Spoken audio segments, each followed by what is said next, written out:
দিয়ে ফোন করছে, ফোন করে আমার তো অমরেশ ভূমিকে বিয়ে করছে, ঠিক আছে? অমরেশ ভূমিক কি? ডাক্তার অমরেশ ভূমিক, কোন হাসপাতালে? টেপানি হসপিটাল, ডিস্ট্রিক্ট হসপিটালে বিয়ে করছে। এতদিন আমরা ইয়েতে ভাড়া থাকতাম আগরতলা মিলন চক্রতে। ওইখান থেকে জানুয়ারি মাসে কোয়ার্টারে আইছি, এখানে কোয়ার্টারে থাকি।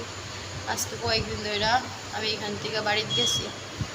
এই ঘরে কলকাতা থেকে একটা মেয়ে আইনা এখানে আইনা রাখছে।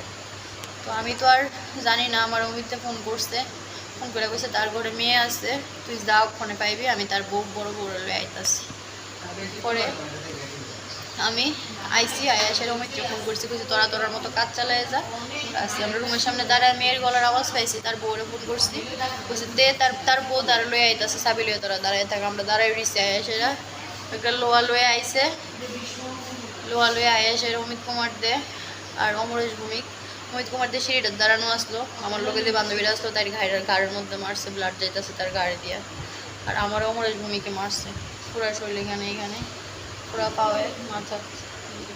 অমরেশ ভূমিক কি আগে কি বিবাহিত? আগে বিবাহিত, বাট আমি জানি না, আমার ওই কিছু বউ কি কইছে এখন না। উপস্থিত ছিল? হ্যাঁ, ওই বউরে নিয়ে আইসে, আমারে কইছে ওই বউ নিয়ে আইতে আসছে। অমিত কুমার দা আমারে কইছে ওই বউ আইব, আয়া সেটা যা করা করবো। কিন্তু এটাতে সাজানো গল্প আসলো, আমি বুঝছি না, আমি জানছি না। ঘটনাটা কবে কোন জায়গা থেকে? আজকে কোয়ার্টারে, জাপানি হসপিটালের কোয়ার্টারে, ও আমার যেখানে নিয়ে থাকতো ওইখানেই। কটার সময় ঘটনাটা? এই তো 10টা 11টা এমন টাইমে মাইরা নিয়ে আমারে ওইখান থেকে কোয়ার্টারে, আমি সেন্সলেস হয়ে গেছি গা, এখান থেকে নিয়ে আমার কোন জঙ্গলে জানি পালা হয়ে দিয়েছি, এখান থেকে আমার পুলিশ উদ্ধার করছে। কি নাম তোমার?